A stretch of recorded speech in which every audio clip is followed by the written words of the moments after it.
Hey YouTube, today we're going to talk about the difference in a couple different types of rifles. And what we have here in front of us, we have on the top, we have a bolt action rifle. On the bottom, we have a semi-automatic rifle. And before we get started, I'm going to let you know that neither one of these rifles are loaded. They've been safety checked. The bolts are open to them. And as I pick them up, I will show you there's nothing in them. So, what's the subject matter today? Subject matter is what is the difference in a regular bolt action rifle and a semi-automatic rifle. And the reason I'm doing this is I've been watching some of these congressional hearings for the assassination attempt for the former president of the United States. And I watched some of these congressmen that used their 5 minutes they were allotted to ask a couple of these directors questions. All they used it for is to advance their agenda. And their agenda was to ban quote unquote assault weapons. And they mainly named out the AR-15.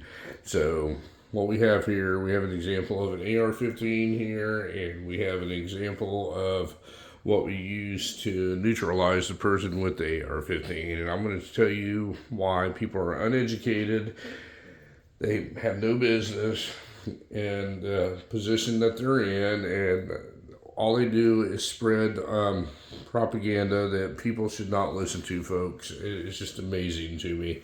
Usually don't get on these political soapboxes, but today I felt a need to, so I'm going to discuss this. So what we have here, we have an AR-15.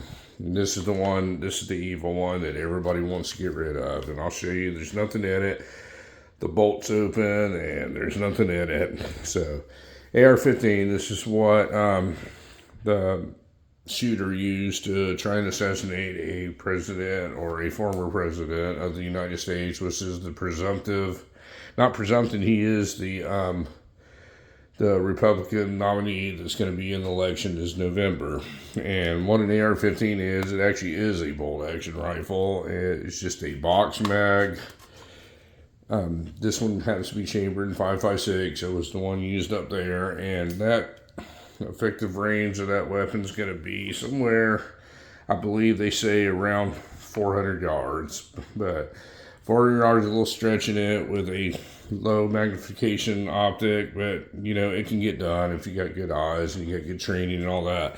The shot that guy took was an elementary shot that anybody could take. It was 150 yards or a little less. So you could probably do that with iron sights, folks, if you have good eyes.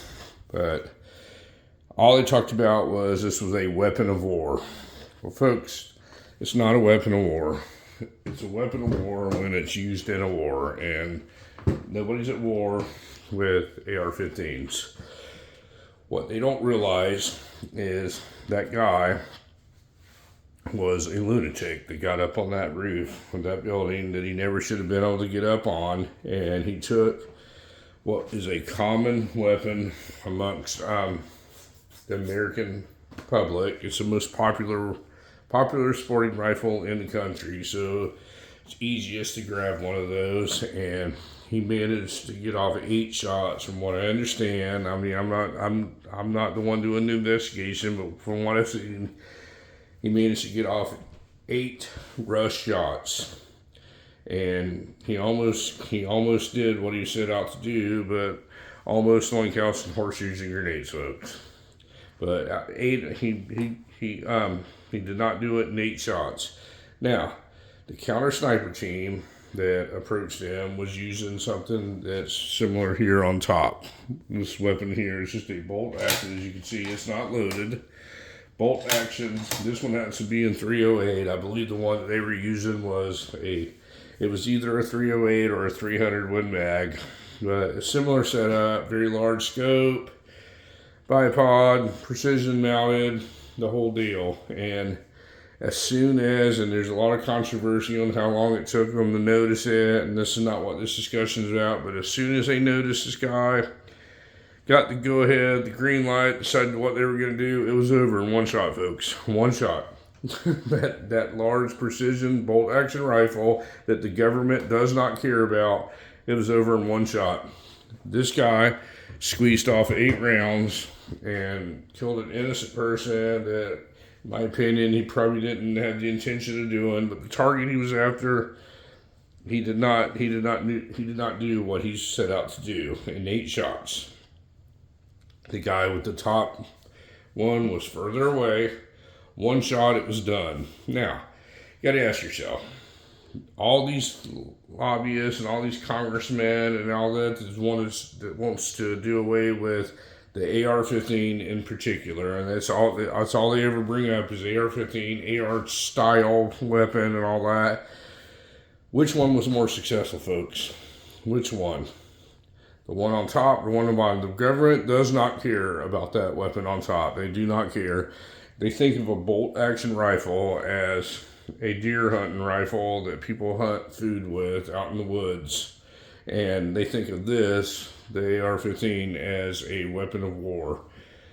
Well, if you really use common sense, which one's more dangerous? We all have our different opinions, and they all have their different scenarios, but that one on top, that is a 100%, 1,000 yard plus weapon. With that scope set up, that stock, and the way it's been zeroed in, that's 1,000 yards away. So you could literally, if you were an evil person, you could mount yourself up on a rooftop or something, half a mile away, and crack off rounds, and people never know where they were coming from until it's too late. The AR-15 is not going to be like that, folks. This has got a small little slow magnification optic on top just for picking up stuff at close quarters. And I mean, you can do a lot of damage with them if you just spray and pray. But the point is, I own this stuff, and I've never thought about going out and killing anybody, ever. I've never thought about doing a mass shooting. I've never thought about sitting on a rooftop and trying to shoot at a president. I've never done any of that stuff because I'm not an evil person. The tool itself is not evil. You could say a shovel's evil if somebody's using it to kill somebody, or a pickaxe, or a pocket knife, or something like that. Are they going to ban everything, folks? You're never going to stop crazy people. People are going to have their crazy thoughts, and they're just going to be crazy. But taking tools away from people that are not crazy is not the answer. It's not the answer at all. But it's just funny that they target certain things, like these evil AR rifles. They call them weapons of war. Well, nobody's at war out there.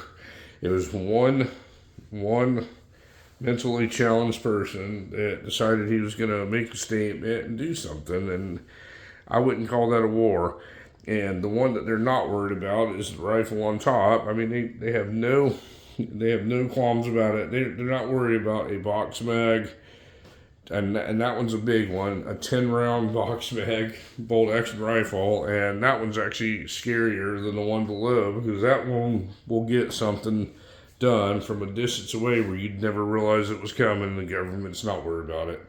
They don't care. You've never seen anybody go in front of Congress and say, I want to do away with bolt action 308 rifles. Nobody does that, but every single day you hear about these evil weapons of war, and it's just enough's enough, folks. They had those people up there. They had the director of the Secret Service to figure out what went wrong with the security plan, and then they had the director of the FBI, and that's the questions they had about the actual shooter. And half of the people that asked questions or were given 5-minute time slots to ask questions of both of those people used it to forward their agenda against firearms and the Second Amendment. And what they don't realize is unconstitutional, and a lot of people are waking up to this. And you can see a lot of these Supreme Court decisions that have been coming forward here recently about people that are just making rules up and not actually getting laws passed through Congress. The reason there isn't laws passed that they won't pass through Congress is nobody's going to pass them, folks. It's not going to happen. If they wanted to ban this gun right here, it's not going to happen. They'd have to pass a law with that, and I don't see a majority of both sides and a president signing this off. It's just not. It's be next to impossible. I understand that they did an assault weapons ban, but there was a lot of trading that went on behind the scenes for that. And the only reason that got through is there was a sunset. It was a 10-year ban. And it's sunset, it's over with, and I don't see it ever happening again in our lifetime. It would greatly surprise me. But I just think it's funny how these people use this stuff to pass this agenda about these weapons of war, and they don't even mention the weapon here on top, and that's what was used to neutralize the threat that had the weapon of war. 8 rounds squeezed off in a matter of seconds and missed the initial target. This guy spotted him, 1 round done, neutralized. Precise shot. But nobody cares about this one. This weapon of war that didn't get the job done that the perpetrator was trying to get done is the evil one in this. So folks, I mean, once again, it's who's using the tool and what the intent is. It's not the tool itself. The weapon itself, the rifle, is not evil. The person that is getting their hands on it, they could possibly be evil. And that rifle was apparently legally purchased by his father. Well, his father's the one that allowed him to have access to it. I don't even think he's old enough to have that rifle, and his father's the one that allowed him to have access to that. How do we stop that? You got to tell the father he can't buy a rifle? Well, that's just not the way you do things. So that's his constitutional right, and I mean, he handled it wrong. He was an irresponsible gun owner that let his 20-year-old son take a rifle. And he admitted he saw him leaving with it. And I don't know if that was legal in that state or not. I don't think in the state I live in, you currently now cannot own a rifle until you're 21 years old. To my knowledge. I'm not a lawyer. But anyway, folks, I just want to let you know that we just had a little discussion about you. This is a weapon of war, and that's all they ever talk about is how bad and evil these are. Nobody ever mentions this, and this got it done in one shot from a further distance away, but the government does not care about a regular bolt action rifle. So, if you have any questions on this subject, I'm not an attorney, I'm not a historian, I'm not an expert on law, nor am I an expert on these two weapons, but I do have videos on these two weapons. This is a Daniel Defense DDM4V5. This is a Savage Model 11-308 with a Nightforce scope on it and a choke machine stock on it. Have any questions, let me know, and thank you very much for watching my video today, and you folks have a great day.